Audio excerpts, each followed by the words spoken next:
setuju dengan hasilnya bagaimana Prof?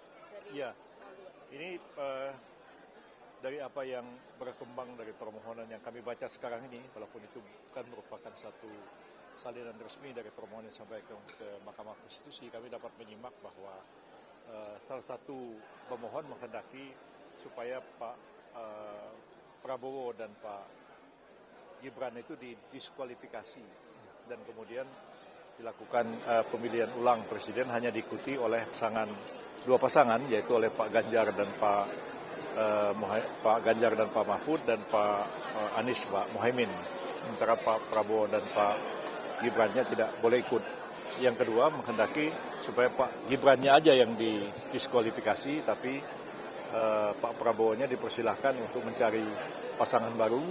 Lalu kemudian diadakan pilpres ulang 3 pasangan calon seperti yang telah terjadi belum lama ini. Ya, mau mohon boleh-boleh aja, dan kami juga tentu akan memberikan satu jawaban, tanggapan atas permohonan ini, dan saya kira Mahkamah Konstitusi juga akan menilai argumentasi permohonan, bukti-bukti yang disampaikan, apakah akan mengabulkan atau menolak permohonan dari kedua pemohon ini. Kalau dari 02 sendiri, apakah tetap optimis begitu bahwa nanti MK tidak akan meloloskan ataupun tidak akan saat sidang?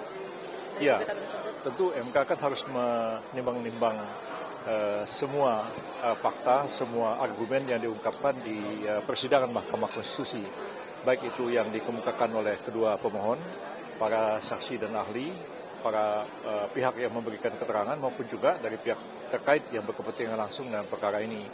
Dan sementara ini sih kami berkeyakinan bahwa apa yang dimohon itu sulit sekali untuk dikabulkan oleh Mahkamah Konstitusi, ya.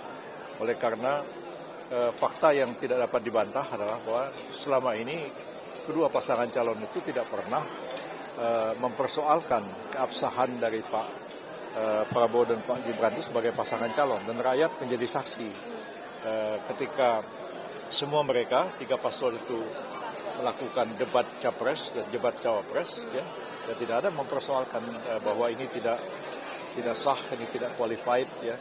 Tapi sesudah kalah lalu kemudian minta dikualifikasi. Jadi orang melihat ini sebagai satu sikap yang inkonsisten. Kalau memang tidak sah, tidak qualified, ya ngapain ikut debat capres segala, gitu. Tapi setelah kalah baru mengatakan ini tidak qualified, ya. Dan padahal jauh menyangkut kualifikasi calon itu kan bukan kewenangannya Mahkamah Konstitusi untuk menilai, ya. Itu adalah sebenarnya kewenangannya Bawaslu dan kewenangan dari Pengadilan Tinggi Tata Usaha Negara untuk memutuskan hal itu. MK itu semata-mata akan mengadili sengketa hasil. Bahwa diambil contoh-contoh beberapa dari pilkada, jadi mana pernah MK itu mendiskualifikasi calon dalam pilkada, kita memang mengatakan ya itu terjadi, tapi sesuatu yang sebenarnya sangat extraordinary, satu yang luar biasa. Seperti contohnya misalnya kasus Bovendigul, ya, yang pada waktu itu sudah diputuskan oleh Bawaslu salah satu pasangan tidak boleh maju karena masih memenuhi syarat, sebab masih belum 5 tahun, ya,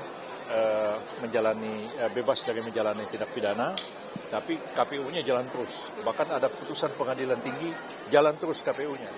Nah, sampai ke MK kemudian mengambil keputusan mendiskualifikasi calon yang bersangkutan. Jadi itu sebenarnya sesuatu keadaan yang luar biasa. Dan itu tidak terjadi pada Pak Gibran sepanjang pencalonan beliau sebagai calon wakil presiden.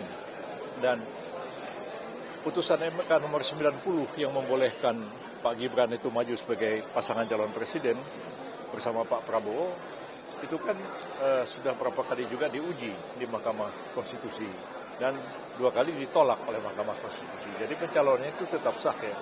Karena itu saya mengatakan permohonan ini kalau memang ingin supaya mendiskualifikasi Pak Gibran, itu sebenarnya para pemohon itu berhadapan dengan Mahkamah Konstitusi, bukan berhadapan dengan KPU sebagai termohon maupun berhadapan dengan kami sebagai pihak terkait. Karena pencalonan Pak Gibran itu didasarkan atas putusan Mahkamah Konstitusi. Jadi kalau mau didiskualifikasi, itu sebenarnya mereka berhadapan dengan MK, itu yang saya katakan. Ada yang lain? Kalau melihat hak angket di DPR gimana, Prof? Hak angket ini, kalau mau dilakukan angket kan mestinya menyeluruh. Ya, Bukan hanya angket pilpres saja, angket pileg pun harus dilakukan juga. Ya. Seperti misalnya ada partai yang mendapat suara terbanyak, coba diangket juga. Mereka dapat suara sebanyak itu, nyolongin suara partai lain atau tidak? Ya. Mereka gunakan uang atau tidak untuk membeli suara rakyat sehingga mereka mendapat suara yang begitu besar. Tapi kalau dia juga seperti itu, mereka juga nggak mau, berkelit-kelit kan. Artinya maksudnya PDI Perjuangan begitu kalau Semua, ya, PKS semua Golkar semua diangket aja. Ya kita juga mau tahu sebenarnya seperti apa sih pelaksanaan pemilu. Tapi kan kalau sudah menyangkut kepentingan diri sendiri kan mereka berkelit-kelit. Seperti itu. Thank you, Prof. Makasih, Oke ya.